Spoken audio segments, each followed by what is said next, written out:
Assalamu alaikum wa rahmatullah. My dear students, today we are going to discuss another key features of Motor Vehicle Amendment Bill 2016. Before this, we have already discussed one of the main key features of Motor Vehicle Amendment Bill 2016, that is compensation.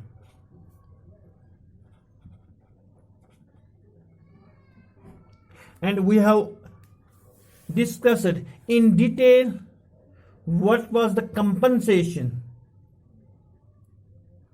in hit and run cases, violating traffic rules, or we can say signs, and if a school bus driver is caught while drinking, causing a death of child, etc. Now in our today's lecture, we will discuss another key feature of this Motor Vehicle Amendment Bill 2016, that is e-governance. E-governance.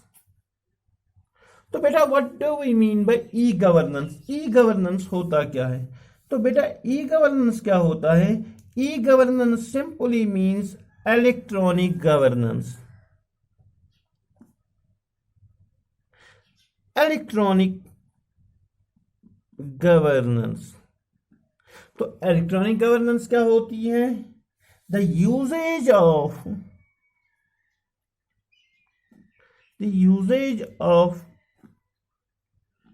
information, communication, and technology by government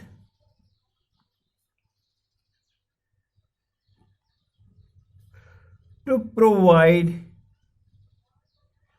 facilities. तो बेटा e governance आप simply ये समझना कि ई governance होता है online services provided by the government. Online services.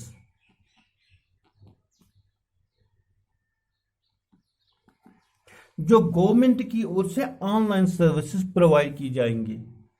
तो बेटा अब रोड ट्रांसपोर्ट के लिए हमें ऐसी कौन सी सहूलियत फराम की गई है? तो वो जो फराम की गई है इनको हम बोलते हैं वो ई गवर्नेंस में आता है. और इसमें ऐसी कौन कौन सी सहूलियत हमें मैसर हैं? पहली है online learning licence. Online learning licence. तो बेटा आज हम क्या कर आफ्टर 2016 अगर हमें लाइसेंस के लिए अप्लाई करना हो तो हम किसी भी नेट कैफे पे जा सकते हैं. तो वहां पे हम क्या कर सकते हैं? ऑनलाइन इसको अप्लाई कर सकते हैं. तो ये सहूलियत हमें आफ्टर 2016 मिल गई. इससे पहले नहीं थी. इससे पहले हमें ऑफलाइन जाना पड़ता था आरटीओज में. इसी तरह से जो दूसरी सहूलियत हमें मैसर हुई है वो क्या है? Increase period of driving licence.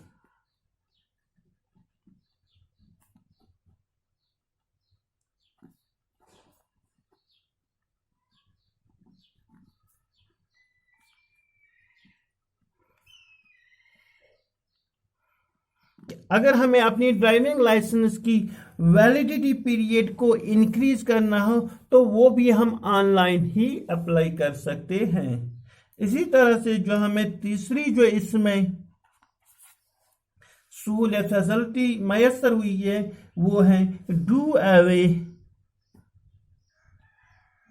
The requirements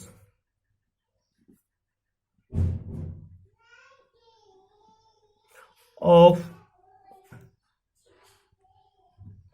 educational qualification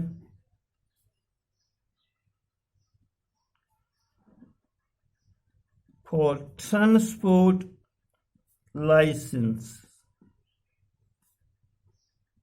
तो इसमें हमें ये भी सहूलियत मैसर हुई है कि हमें ट्रांसपोर्ट लाइसेंस के लिए एजुकेशनल क्वालिफिकेशन की ज़रूरत नहीं है। तो ये हमें कुछ सहूलियत मिल गई है इस मोटर व्हीकल अमेंडमेंट बिल 2016 की वजह से। इसी तरह से और एक इसमें की फीचर है, वो है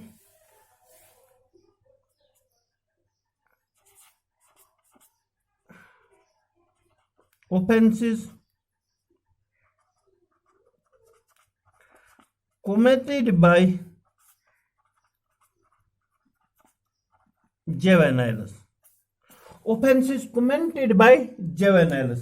तो बेटा अगर आप गाड़ी चलाओगी, आपकी एज उतनी नहीं है कि आपको लाइसेंस प्रोवाइड हो जाएगी, तो अगर आप कभी कभार कोई व्हीकल यूज करोगे, then you will be known as juveniles.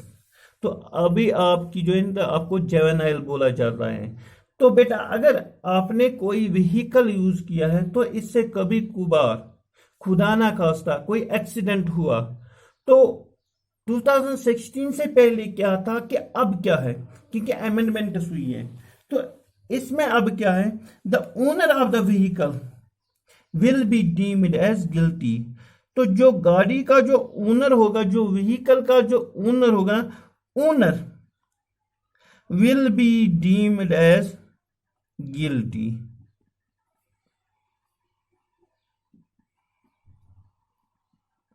तो जो ओनर होगा इसको हम गिल्टी ठहराएंगे, और साथ ही साथ registration of vehicle, registration of vehicle will be cancelled. तो जो गाड़ी की रजिस्ट्रेशन है वो भी कैंसिल हो जाएगी, और साथ ही साथ क्या हो जाएगा बेटा, juvenile will be tried under JJ act.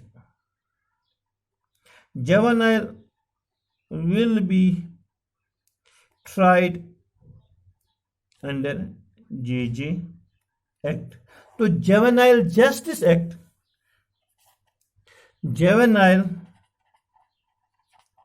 Just act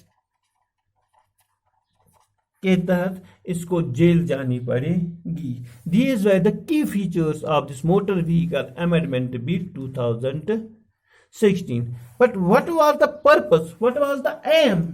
To bring the amendments to the Motor Vehicle Act 1988। इसका क्या मकसद था, क्या पर्पस था कि हमें इसमें चेंजेस लानी पड़ी। हमें 1988 जो मोटर व्हीकल एक्ट है ना, इसमें अमेंडमेंट्स करनी पड़ी, इसमें चेंज करनी, वो इसलिए कि ताकि यहां पे क्या हो जाएगा, to improve the road safety scenario in India. पहला, to improve road safety scenario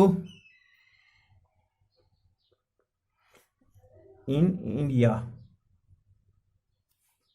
कि यहां पे हम रोड सेफ्टी को बहुत ही इंप्रूव करेंगे। दूसरा बेटा इसमें क्या हुआ, स्ट्रेंथिंग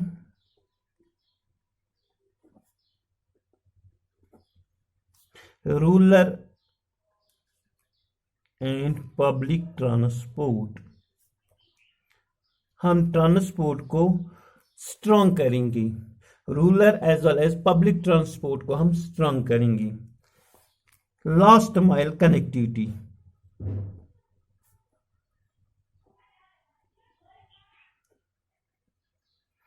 कि हम जो ये रोड्स है ना, शहरों तक पहुंचाए, दूर दराज फार फ्लंग एरिया तक भी इन लोगों को एक दूसरे के साथ कनेक्ट करेंगे by roads, last mile connectivity. और इसी तरह से to bring down the road accident fatalities, bring down the road accident fatalities by 2 lakhs in first 5 years। क्योंकि यहां पे हर साल तकरीबन 5 लाख ऐसे एक्सीडेंट होते हैं रोड एक्सीडेंट्स की वजह से, तो हम इनको कम करेंगे। नियर अबाउट 2 lakhs तक हम इनको पहुंचाएंगे and will improve the GDP bye 4%। और हम क्या अपना जो जीडीपी है ना इसको हम इम्प्रूव करेंगे नियर अबाउट 4%। तो this was all about motor vehicle amendment bill 2016। Thank you, have a nice day.